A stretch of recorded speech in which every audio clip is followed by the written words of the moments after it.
কেমন আছেন? ভালো নিশ্চয়ই আছেন। ভালো থাকতেই হবে। এখন যদিও অনেক স্ট্রেস, তার মধ্যেও আনন্দটুকু আমাদের জীবনের সাথে নিয়ে চলতেই হবে। আর একঘেয়ে জীবন এই বাড়িতে থেকে থেকে আর ভালো লাগছে না। একটু হালকা ঘুরে ঘুরে একটু রেস্টুরেন্টে হালকা কিছু খাবার দাবার খেয়ে বাড়ি ফিরতাম, সেসব এখন কল্পনা। সেরকম দিন আসতে আমাদের এখনো একসাথে আরো কিছুদিন চলতে হবে। তা সেরকমই যদি কোনো খাবার বাড়িতে বসে খাই সবাই মিলে, ভালো লাগবে তো? ঠিক ধরেছে, চিকেন তন্দুরি আজকের রেসিপি। চলুন না দেখে নিই চিকেন তন্দুরি কেমন করে বানাতে হয়। খুব সহজে রেস্টুরেন্টের মতন খেতে হবে। আর আমি বলতে পারি হয়তো তার থেকেও আপনাদের ভালো লাগবে, কারণ একসাথে সবাই মিলে খাবো তো, ভালোবাসাটা একসাথে জমে যাবে। প্রথমে আমি এখানে নিয়ে নিয়েছি চিকেনের লেগ পিস। এখানে 5টা চিকেনের লেগ পিস আছে। আর এটাকে আমি ভালো করে ধুয়ে এখানে শুধু কাট দিয়ে রেখেছি। এগুলো যত ভালো কাট হবে এর ভেতরে মশলা দেব, আর যত বেশি ভালো ম্যারিনেশন হবে তত ভালো এটা টেস্টি খেতে হবে। আর নিয়ে নিয়েছি এখানে তন্দুরি চিকেন, যেহেতু তন্দুরি একটা মশলা তৈরি করব আমি।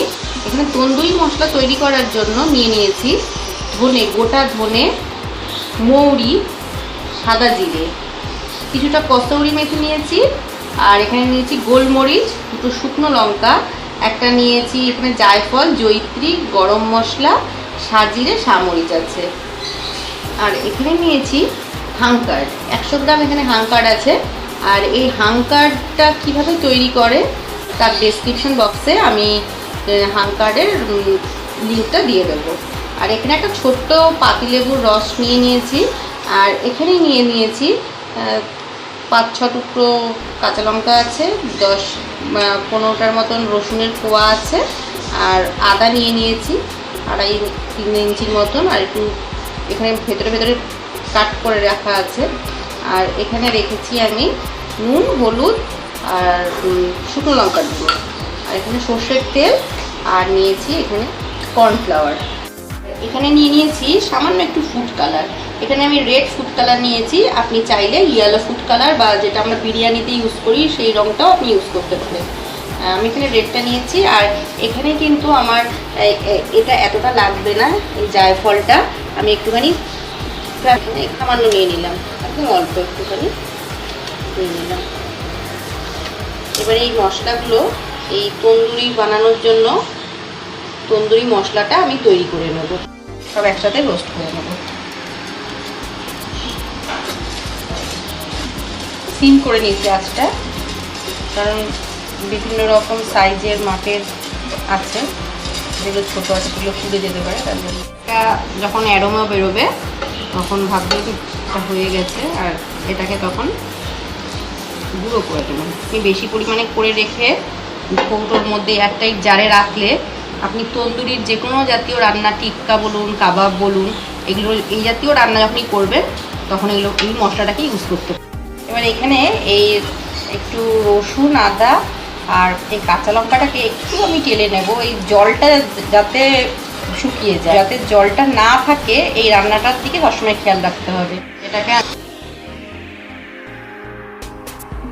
6 ঘন্টা পর দেখুন এরকম অবস্থায় এসেছে, কোনো জল নেই, কিচ্ছু জল ছাড়েনি। এবার এগুলোকে আমি প্যানে ফ্রাই করব। এর মধ্যে তেল দিয়ে দেবো সামান্য। আর এইটা ফ্রাই করার জন্য একটু এরকম চেটালো জাতীয় পাত্র ব্যবহার করবেন, তাহলে একটু সুবিধা হবে করতে।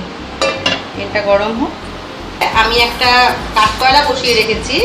এই রান্নাটার মধ্যে স্মোকি ফ্লেভার করে নেড়ে চেড়ে এরকম করে একদম ফ্রাই করে নিয়েছি, একদম হয়ে গেছে। আর এটা সেদ্ধ হয়েছে কি না, এটা তো মাংস ছেড়েও গেছে, বুঝতে পারছেন যে মাংসটা সেদ্ধ হয়ে গেছে ভালো মতনই। আর যারা এরকম ওভেনে করতে চান, মাইক্রো ওভেনে, তারা প্রথমে 5 মিনিট প্রিহিট করে নেবেন। করে নেওয়ার পরে কম্বিনেশন মোডে আপনি 180 ডিগ্রি সেন্টিগ্রেড তাপমাত্রায় 25 মিনিট থেকে 30 মিনিটের মতন দেবেন। অবশ্য সবার তাপমাত্রা একরকম হয় না, সেটা বুঝে মাঝে মাঝে একটু চেক করে নেবেন, নিয়ে ওটা করবেন, দেবেন খুব সুন্দর এরকমই হবে। একটু স্মোকি ফ্লেভার দেওয়ার জন্য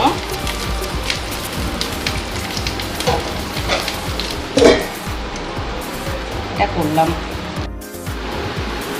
আর আমার চ্যানেল সাবস্ক্রাইব করতে ভুলবেন না, আর পাশে থাকা বেল আইকন প্রেস করুন নতুন নতুন সুন্দর সুন্দর রান্নার নোটিফিকেশন পাওয়ার জন্য। 2-3 মিনিট পরে এই ঢাকনাটা খুলে দেব, বাটার দিয়ে দেব, আর দিয়ে দেবো একটু চাট মশলা।